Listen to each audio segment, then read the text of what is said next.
সম্প্রতি রাশিয়া সফর করেছেন মিয়ানমারের জান্তা সরকার প্রধান। সফরে মিয়ানমার তার এলিফ্যান্ট ডিপ্লোমেসিকে পুনরুজ্জীবিত করার পাশাপাশি সংকট মোকাবেলায় সহায়তা নিশ্চিত করতে চেয়েছে। সাক্ষাতে মিয়ানমারের জান্তা প্রধান রুশ প্রেসিডেন্ট ভ্লাদিমির পুতিনকে বুদ্ধের ভবিষ্যৎবাণী করা মুশিক রাজা বলেও অভিহিত করেছেন। কি সেই ভবিষ্যৎবাণী আর কোন পথে যাচ্ছে দক্ষিণ পূর্ব এশিয়ার রাজনীতি, বিস্তারিত জানাচ্ছেন ইমতিয়াজ আলম।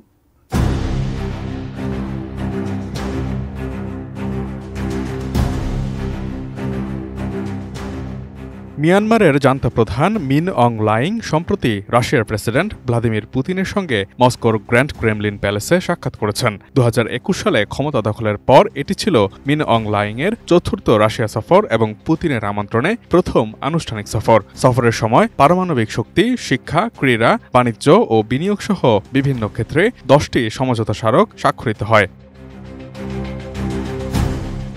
মজার বিষয় হচ্ছে এটি এমন একটি সাক্ষাৎ যেখানে গেস্ট এবং হোস্ট উভয় নেতার উপরেই ঝুলছে গ্রেফতারি পরোয়ানা, একজন রোহিঙ্গা গণহত্যার কারণে এবং অপরজন ইউক্রেনে হামলা চালানোর জন্য। একই সাথে এই সাক্ষাৎ এমন একটি বার্তাও দেয় যে ভবিষ্যতে বিশ্বের নিষেধাজ্ঞার মুখে থাকা নেতারা একজোট হচ্ছেন। ক্ষমতায় আঁকড়ে থাকতে মরিয়া এমন নেতাদের একদিকে মেরুকরণ বিশ্ব রাজনীতির জন্যও দেয় এক ভিন্ন বার্তা। সাক্ষাতে মিত্র মিয়ানমারের সঙ্গে সম্পর্ক আরও সম্প্রসারণের প্রশংসা করেছেন রাশিয়ার প্রেসিডেন্ট ভ্লাদিমির পুতিন। মস্কো ও নেইপিদোর কূটনৈতিক সম্পর্কের ৭৫তম বার্ষিকী উপলক্ষে ১ বছর আগে রাশিয়াকে ৬টি হাতির বাচ্চা উপহার দিয়েছিল মিয়ানমার। মস্কোকে সেই ৬টি হাতি উপহার দেওয়ার জন্য পুতিন হাইংকে ধন্যবাদ জানান। সামরিক বিশ্লেষকরা এই উপহারকে হাতি কূটনীতি কিংবা এলিফ্যান্ট ডিপ্লোমেসি বলে অভিহিত করছেন। তাদের মতে ঠিক একই সময়ে মিয়ানমারকে ৬টি যুদ্ধবিমান সরবরাহ করেছে রাশিয়া। সেই যুদ্ধবিমানগুলো এরই মধ্যে মিয়ানমারে পৌঁছে গেছে। থাইল্যান্ড থেকে পরিচালিত মিয়ানমার ভিত্তিক বিখ্যাত সংবাদ মাধ্যম ইরাবতী জানিয়েছে, জেনারেল হাইং পুতিনকে রাজা বলে সম্বোধন করেছেন এবং ইউক্রেনের সঙ্গে যুদ্ধে রাশিয়ার প্রতি সমর্থন ব্যক্ত করেছেন। শুভেচ্ছা সফরের সময় জেনারেল হাইং রাশিয়ার প্রেসিডেন্টকে বলেন, আজকের মিয়ানমার রাশিয়ার মিত্রতা ১০০০ বছর আগে বুদ্ধের ভবিষ্যৎবাণী দ্বারা পূর্ব নির্ধারিত ছিল। জীবনের সব আয়োজন এখানে একসাথে। মিন অং লাইং দাবি করেন ১৯৩৮ সালের কোনবাং রাজবংশের প্রতিষ্ঠাতা রাজা আলাউং পায়ারের একটি জীবনী থেকে জানা যায় যে রাজা থোমা নামের একটি মুশিক বা ইঁদুর বুদ্ধকে দান করেছিলেন। বুদ্ধ তখন ভবিষ্যৎবাণী করেছিলেন যে থোমা বুদ্ধের মৃত্যুর ২০০০ বছরেরও বেশি পরে রাশিয়ার রাজা হবেন এবং তার অস্ত্র সম্পর্কে অতুলনীয় জ্ঞান থাকবে এবং তিনি মিয়ানমারের রাজাদের বন্ধু ও মিত্র হবেন। এই ভবিষ্যৎবাণী আজ সত্য প্রমাণিত হয়েছে বলেও মন্তব্য করেন জান্তা প্রধান।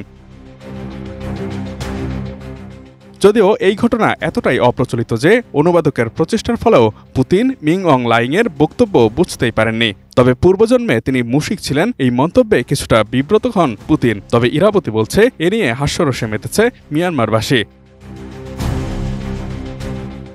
এছাড়াও মিন অং লাইং রাশিয়ার নিরাপত্তা কাউন্সিলের সচিব সের্গেই শৌগুয়ের সঙ্গে সাক্ষাৎ করেন এবং নিরাপত্তা খাতে সহযোগিতা বাড়ানোর বিষয়ে আলোচনা করেন। রাশিয়া মিয়ানমারের পরিকল্পিত নির্বাচনে সহায়তা করার প্রতিশ্রুতি দেয় এবং তা পর্যবেক্ষণ করতে পর্যবেক্ষক পাঠানোরও প্রতিশ্রুতি দিয়েছে। আগামী ৯ মে নাৎসি জার্মানির বিরুদ্ধে দ্বিতীয় বিশ্বযুদ্ধে জয়ের ৮০তম বার্ষিকী উদযাপন করবে রাশিয়া। সেদিন মস্কোয় কুচকাওয়াজে আমন্ত্রিত হয়ে অংশ নেবেন মিন অং লাইংও।